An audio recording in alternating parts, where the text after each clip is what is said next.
Marcano en Vivo es presentado por Jenny Páez y Asociados. Para mí es una de las mejores opciones cuando se trata de los temas migratorios. Contáctanos al 786-338-1313. No dejes de consultarlo. Tenemos la respuesta a todos los cambios migratorios que ocurren actualmente en los Estados Unidos. Jenny Páez y Asociados.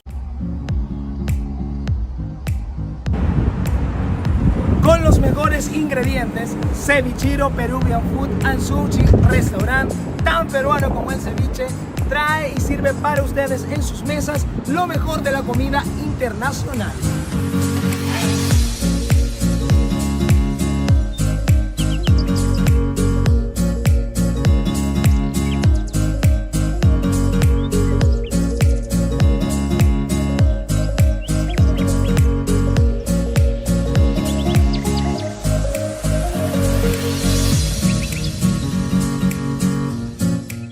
Te provoca un suculento croissant de chocolate con la mejor receta de Francia, La Croquantine.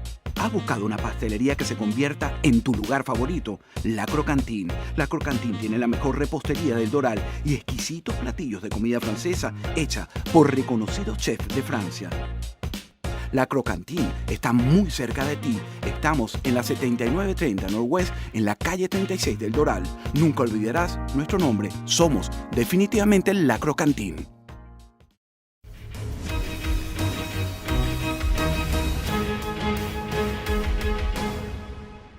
Señores, aquí nos estamos riendo. Vengo de grabar el programa de Radio y Televisión Martín. No se lo pierdan, hay un gran análisis, pero por supuesto, yo representando el papel del periodista de esa agencia de noticias. Pero aquí estamos en mi canal de YouTube, porque no quiero desperdiciar por lo menos 10 minutos con un análisis real. Porque para lo que vamos en el país es una ñoña, para no decir la palabrota.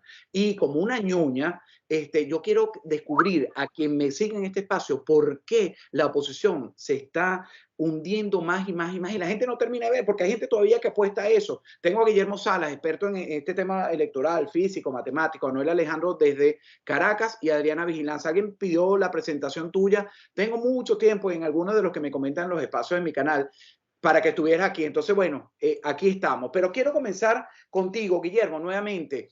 Esto es una mierda. Tú has demostrado, y perdonen la palabrota, tú has demostrado que realmente todo lo que hemos vivido desde el 2004, yo soy de los que creo que todos los procesos electorales, excepto el primero, y todavía lo dudo, porque yo creo que hemos llegado a esto por esos 40 años de democracia y que permitieron que llegáramos a hacer. Así que yo pongo en duda todo lo que ha pasado electoralmente. Pero ¿por qué realmente, ya me decías que Smartmatic ya no está haciendo unas empresas chinas, pero para mí es la misma cosa, porque es lo mismo. Tiene absoluto el régimen. ¿Qué puedes decir, Guillermo? Sí, mira, todo esto empezó y fue el fraude de 2004 fue extremadamente burdo. Y afortunadamente, voy a decirlo así, he estado grabando con Ivor Petit, que lo pueden ver en la serie de ellos. Tiene una serie que son sobre los fraudes electorales, donde se está explicando, pero paso a paso, cómo ellos fueron haciendo los fraudes. Sin filtro. No dejen de seguir. Sin filtro. Es maravilloso, sin filtro. Ajá. Y ahí se explica cómo los fraudes electorales lo perpetran electrónicamente a través de los sistemas, de los sistemas cactahuellas, que no solo la cactahuella, sino la laptop y la antena satelital que ponían al lado. Que ahorita cambiaron la antena satelital por un módem. Ahí se ha explicado todo y se deduce perfectamente cómo ha sido todo eso. Lo que pasa es que hubo ahí todo lo que llaman una teoría de la cancelación. Había un grupo que era más que nada estos pegados a Teodoro Pekov y un poco metido el padre virtuoso en todo eso, donde ellos tenían la tesis de que lo que había en Venezuela no era una dictadura, ni siquiera para mí es una tiranía, pero ellos insistían que no era una dictadura, entonces buscaron una cosa que llamaron ellos, que se lo inventó un profesor de Harvard de apellido Levinsky, que era un autoritarismo competitivo. Y que era un autoritarismo competitivo en el cual ellos realizaban elecciones competitivas. Sobre esta premisa absolutamente falsa, se ha montado la estrategia de la oposición por años y años. Y desgraciadamente, como están montados en eso, y que es absolutamente falso, ellos ni siquiera discuten. Si la premisa esta de que de que este sistema sea fraudulento, ni siquiera lo discuten. Entonces ellos han logrado hacer, porque es una venta de narrativa, del vender la tesis. Entonces se dieron a la tarea de crear unos equipos para defender el equipo de voto electrónico que nos impuso el chavismo a través de Jorge Rodríguez. lo cual es la verdad que fueron extremadamente exitosos, porque eso es verdaderamente difícil. O sea, que Jorge Rodríguez te diga, o el chavismo, mira, ustedes no se molesten en contar los votos. El colotor doble del régimen, que nos vuelve loco a todos y realmente nos ha vuelto fácil de entender, sino de seguir inuflexamente su línea. Es algo así, maldito el que piense mal de este sistema electoral puede robarse un voto. Entonces, pero esa apuesta en la creación de esta narrativa fue genial porque han mantenido engañados a todos los venezolanos y a todo el mundo por muchísimo tiempo. Yo creo que lo que es hora de que entendamos bien en este programa con Meibor Sin Filtro, ahí pueden ver cómo se va desmoronando todo eso y cómo se va, incluso lo empezamos a hacer con la cuestión de las narrativas y en el caso de Galileo contra si la Tierra era plana o no, pues existe una verdad oficial y la verdad proscrita. Y en el fondo, que las máquinas son absolutamente tramposos, es lo que han mantenido por mucho tiempo con una verdad proscrita. Pero al final yo creo que estamos ganando la batalla, la verdad al final ganará la batalla. La estamos ganando, pero estamos perdiendo. Por lo menos en eso, el país se perdió ya. Sí, ya, eso es así. Bueno, el país se perdió, tú que estás en Venezuela, se perdió. Mira, el país hoy está, por más que su santidad Benedicto XVI dijo que el limbo no existe, Venezuela vive un limbo en lo que se refiere a su institucionalidad y a su estructura como nación. Somos hoy un estado fallido. Los estados fallidos que en los tiempos pueden recuperarse, sí. ¿Cómo se recuperan? Con fenómenos estrictamente, con hechos de fuerza y fenómenos autoritarios. Gusta o no le gusta, es la única realidad para eso. Entonces, ¿el Venezuela es recuperable? Claro que es recuperable. Hoy está perdido. ¿Mantener esta situación va a hacer que sea eventualmente irrecuperable? Por supuesto que sí. Pero Venezuela es algo que es muy, muy fácil recuperar porque lo que queda de sociedad venezolana, igualmente que fue increíblemente dócil para soportar la destrucción, sería lo suficientemente dócil si el capital político del mañana busca realmente demostrar que tiene la capacidad para recuperar la nación. Lo que pasa es que vienen con una serie de principios que hay que ser muy claros. Tú aguantaste 20 años de destrucción. Ahora, sométete al entendimiento de que necesitas orden. ¿El país está listo para eso? No. ¿Lo estará? No. ¿Por imposición se puede lograr? Sí. Porque eso es algo que es básico en todos los países. Lamentablemente es una realidad humana. Entonces, vamos a poner ejemplos como el hecho de todos los años de comunismo en Rumania. Rumania fue destruida, hasta después del reino todo lo que hizo Ceausescu fue increíble, fue impresionante y toda su estructura militar era formada en comunismo por el comunismo soviético. ¿Y qué acaba con la dictadura de Ceausescu? El ministro de la Defensa cuando le dio la gana. Entonces, ese tipo de procesos, cuando el general Stanculescu decide hacer las cosas, cambia y punto. Ya hay que, por eso es que vivo insistiendo, quítense todos los conceptos de juego democrático y de fiesta democrática y nada de eso, todo eso no existe. El librito ridículo aquí mató al Estado de Derecho y las elecciones del 2004 quedaron demostradas, el proceso de automatización quedó demostrado que eso era inviable. Terminar de entender que todo esto fue posible por esa unión que existe entre gobierno y oposición, que son la misma cosa, que existe un fenómeno ideológico que lo apadrina y lo hace posible nacionalmente y que ese mismo fenómeno ideológico está a nivel internacional. Una cosa como Borrell, la italiana que estaba antes, era miembro del Partido Comunista. Por favor, terminemos de entender ese tipo de realidades para comprender el fondo de este asunto, ¿no? ¿Qué quieren? ¿Llorarle a Gutiérrez, el expresidente del Internacional Socialista? ¿Qué quieren? ¿Llorarle a la Bachelet? Por favor, entonces seamos serios con respecto a la realidad político-ideológica global que se está viviendo para poder entender cuál es el mecanismo a seguir con lo que va a tener que vivir Venezuela. ¿Eso va a ser aceptado internacionalmente? No. ¿Venezuela tiene con qué soportar la presión internacional? Sí, porque lamentablemente parte de la historia de lo que es Venezuela como un ente propulsor. Entonces, si en Venezuela llega a suceder los cambios necesarios, el dominó que va a vivir Latinoamérica va a asustar al mundo. Bueno, es importante hablar también de esa sociedad, ¿no? De si logramos entender lo que está ocurriendo, tal cual lo describen Guillermo y Noel, Adriana, hay posibilidades, pero por ahora no. Y este liderazgo opositor, entre comillas, que es lo mismo como lo describía Noel, es parte de la misma estructura. Entonces, ¿qué construimos? ¿Cómo construimos y qué hacemos para que llegue ese momento y que por imposición podamos lograr un cambio. Bueno, me gustó mucho la intervención de Noel al final, porque al final es esperanzadora. Lo que pasa es que él pone los puntos sobre las IES. Tenemos que acudir a otros mecanismos, no son el mecanismo pacífico, como decían en Venezuela, pacífico, constitucional, democrático y electoral. 0, 0, 0, 0. Esa no es la vía.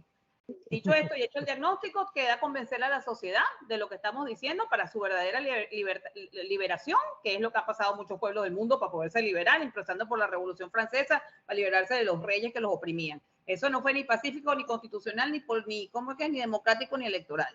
Y son así las revoluciones contra las tiranías, y eso es una tiranía, y existe el derecho a rebelión, y eso está previsto también en muchas partes, y es además un derecho humano. De hecho, entonces, pero como yo soy una profesora de derechos humanos, quiero leerles el pensamiento de Thomas Paine, que es uno de los filósofos fundadores. Está parecido a Guaidó, que entienden el problema, pero entonces al final vamos a volver a lo pacífico. Voy a lo mismo. Fíjate lo que él dice. El derecho a votar es el derecho principal, porque de él dependen todos los demás derechos humanos. Entonces esto es para la conferencia episcopal y para todo el mundo que cree que uno, porque tiene este lenguaje, es el violento. No. Es que si yo no tengo derecho a votar, yo estoy consintiendo las violaciones espantosas de derechos humanos que han ocurrido en Venezuela. Y me estoy riendo sobre la sangre de gente que ha dado sus hijos, que han muerto en las calles venezolanas por la libertad. Está también el general Baduel, que aunque la gente lo odie y lo critique, ese señor dio la vida porque no quiso dejarse imponer una constitución comunista que era de 2007, y eso fue lo que pagó en la cárcel. Al final no se murió de COVID, como dice el régimen, sus abogados aseguran que lo mataron en una tortura. Y yo me voy a quedar callada porque es más lindo decirle a la gente que vaya y vote, que todo se va a arreglar así. Mentira, eso no es verdad, y más vale que abramos los ojos y que entonces pongamos a trabajar en otra cosa, porque es la libertad de Venezuela de verdad, y eso no me hace violenta, al revés, nos hace a nosotros, los verdaderos defensores de derechos humanos, basándome en el pensamiento universal de que el derecho a votar es lo único que me protege de tiranos. Y yo tengo que entonces tener un verdadero derecho al voto, no una fantochada, porque la fantochada es garantía de que van a seguir las violaciones a los derechos humanos. Es muy fuerte. Y antes de despedir, porque les pedí 10 minuticos, Guillermo, paso rápidamente con los tres para nada más pedirle su opinión. Es un análisis fabuloso lo que están haciendo y pareciera que estamos en un hueco, o por lo menos en el abismo mirando ya a punto de caer. Y Adriana decía algo que a mí me llama la atención. Tenemos que convencer a la sociedad civil, pero qué fastidio, Guillermo, qué fastidio que la gente no tenga la capacidad de entender realmente. Uno puede haber cometido errores, yo trabajaba en Globovisión y no sabía en dónde estaba hasta que maduré, abrí los ojos, ya sé, entendí. Es decir, y además ya todos tenemos acceso a toda la información.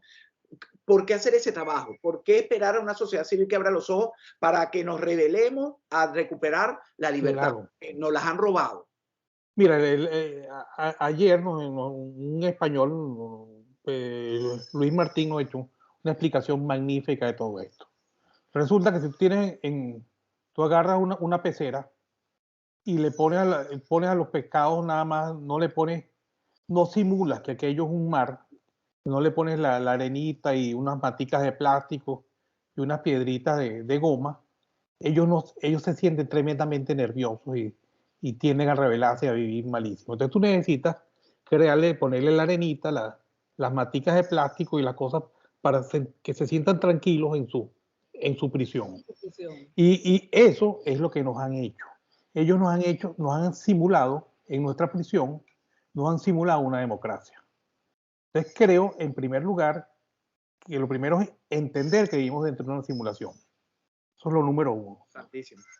Después, lo segundo que hay que hacer para salir de esto, que probablemente el único camino que están dejando es el de la fuerza, es convencer a quienes tienen la capacidad de usar la fuerza que el costo-beneficio de ello, porque tanto los países extranjeros como las Fuerzas Armadas Nacionales, si las hay, pero en las cuales yo pongo muy poca esperanza, que el costo-beneficio le va a salir mucho más conveniente para ellos salir de este régimen que está secalando un régimen en Venezuela que únicamente va a estar exportándole perennemente un sistema tiránico para dominar y controlar las sociedades y para destruir las democracias. Yo creo que eso hay que hacérselo entender a quienes tienen poder. Y un poco esto es desnudar todo este disfraz de democracia que decirle, mira, la pecerita que está aquí, esa matica no es de verdad, esa matica es de plástico y te la ponen ahí para engañarte. Y la piedrita que está ahí es una piedrita de goma. Y no estás en un río, sino estás en una cárcel de vidrio. Así es. No, y termino contigo, porque ¿cómo demostrarle a la gente que estamos en una pecera prefabricada y que todo lo que estamos viviendo es de mentira? Es un programa de televisión mal hecho. No, la gente lo sabe. Tú sabes que eso es lo más triste. La gente lo sabe. La gran mayoría del país está... Y eso es lo que me da rechera. Cuando digo, no hay que convencer, ¿por qué convencerlos si lo sabemos todos? Por eso, la gente lo sabe. La gente lo que pasa es que no quiere admitir, uno, su responsabilidad en el hecho. Que esa es la peor parte de todo el cuento. Si la gente no hace su mea culpa y asume su responsabilidad en el hecho, no van a poder admitir las necesarias operaciones para poder medio acomodar esto, ¿no? Entonces, el principal problema está allí. La gente lo sabe. Lo que pasa es que es muy fácil mentirse. Y existe una gran excusa que le habilita la mentira. ¿Dónde más miro? ¿Dónde más miro? ¿Por qué si los medios de comunicación lo que me muestran es la misma porquería? ¿Por qué si ahora los Estados Unidos me vuelve a sostener a Guaidó? ¿Dónde más miro? Entonces, el problema no está en... Hace tiempo, debido a la cantidad de blindaje político electoral que se hizo, el problema no está ni siquiera en la decisión de la población, ni siquiera en su voluntad como tal. Más allá del hecho de que la población tiene que desconocer toda la estructura, la población tiene que madurar en comprender el daño profundo de lo que está hecho si se quiere recuperar el país. La oposición tiene que señalar y tiene que demostrar al mundo que nada de la estructura existente lo representa de manera alguna y tiene que enseñarle al mundo que esa realidad, mira, hay un punto que creo que desnuda mucho internacionalmente todo esto. Tenemos un personaje criminal como Hugo Carvajal Barrios. El pollo hizo todo lo malo, todo, es sinónimo de todas las ediciones posibles dentro de lo que cabe la palabra crimen. Todo lo hizo por órdenes de Hugo Chávez. Todo fue para mercadear internacionalmente el proceso de la revolución. ¿Y quién recibió al pollo con los brazos abiertos y le dijo, mi general, un hombre como usted son cabales? Guaidó. Y se lo quiso imponer a la oposición. Y le impusieron cosas como la criminal de lesa humanidad Luis Ortega Díaz. Entonces, vamos a ponernos serios con respecto a esa realidad. Es todo. Todo es exactamente lo mismo. Y cuando se lo hagamos entender al mundo, podrán aceptar todos los cambios necesarios. Mientras se quiera seguir viviendo en la increíble mentira, la sociedad va a tener el refugio de poder seguir mintiendo de la manera descarada como lo ha hecho hasta ahora. Este programa les pido que lo repliquen. Aquel que no se ha dado cuenta, que ha abierto los ojos, le agradezco a Noel Alejandro Leal, Adriana Vigilanza y Guillermo Salas. Y si quieren el complemento de ello, vayan al canal de Radio Televisión Martí, al YouTube, y allí van a ver un programa que hicimos analizando también. Es un buen complemento. Les agradezco a los tres porque queda claro que no lo termine de entender en qué estamos, cómo estamos y hacia dónde vamos, es porque no quiere, como dice Noel. De verdad, gracias a los tres por haberme acompañado en este espacio. Patria y vida, querida Adriana Vigilanza. No era un fuerte abrazo. Para que tus oyentes era porque se nos cayó el letrero y me estaban criticando, pero tuve que enchufar la computadora. Eso es Martí, que es un programa más formal y ella se volteó, se rascó los piojos. Exactamente. Guillermo, por eso me reía, porque es un personaje. Pero tú sabes que te quiero mucho, Adriana, y lo respeto a los tres. Hasta pronto. Gracias por haberme.